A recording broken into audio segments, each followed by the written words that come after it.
साधं उदाहरण आहे आपल्या संसारामधलं. आपण दररोज अनुभवतो ते उदाहरण सांगते तुम्हाला, ऐका. आपण बसने प्रवास करतो. आपण सर्वसामान्यच माणसं आहोत सगळेजण. एखाद्याकडे असते फोर व्हीलर, बरोबर आहे का? सगळ्यांकडे कुठं फोर व्हीलर तसा क्लास म्हणून आपल्या सगळ्यांकडे नाहीच ना.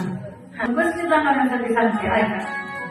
आपण बसने प्रवास करतो आणि बसने प्रवास करत असताना जेव्हा आपण सगळ्यात मागच्या सीटवर बसलेलो असतो, सगळ्यात मागच्या, तेव्हा गाडी जर हादरली तर आपल्याला असं वाटतं मुलांची शीज आहे खाली, बरोबर ना?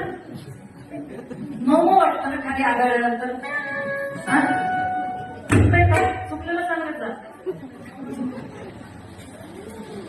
सगळ्यात मागच्या सीटवर बसल्यानंतर गाडी जेव्हा हादरते, खाली पडल्यानंतर आपल्याला वाटतं डोकं फुटते का, हवा फुटते का, सीटला काय होईल सांगता येत नाही. कारण सगळं काय म्हणतात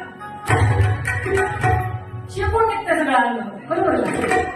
सांगायचे तात्पर्य, ज्यावेळी प्रपंचामध्ये वागत असताना, आपण बसमध्ये प्रवास करत असताना, बसच्या ड्रायव्हर पासून जेवढ्या जास्त अंतरावर आपण राहू ना, तेवढा त्रास बसमध्ये प्रवास करणाऱ्या होतो.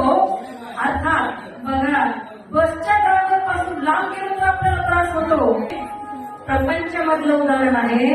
बसच्या ड्रायव्हर पासून जेवढ्या अंतरावर आपण बसू ना, तेवढे धक्के, खास खळगे आणि त्रास जास्त होतो. मग ही सुद्धा एक गाडी आहे, आपल्या जीवनाची गाडी. ही गाडी त्या भगवान परमेश्वराच्या हातात आहे. सांगायचंय, भगवंताच्या आपण जेवढं जवळ असू ना, तेवढा त्रास आपल्याला जीवनामध्ये आपल्या कमी होतो बरं का. आणि तेव्हा ब्रजवासी पण म्हणू लागले, हे कन्हैया, हमारे हर सफर में, हमारे हर सफर में तुम हम सफर बन जाना, डगमगा जाए जो हमारे कदम, तुम हमारा हौसला बन जाना.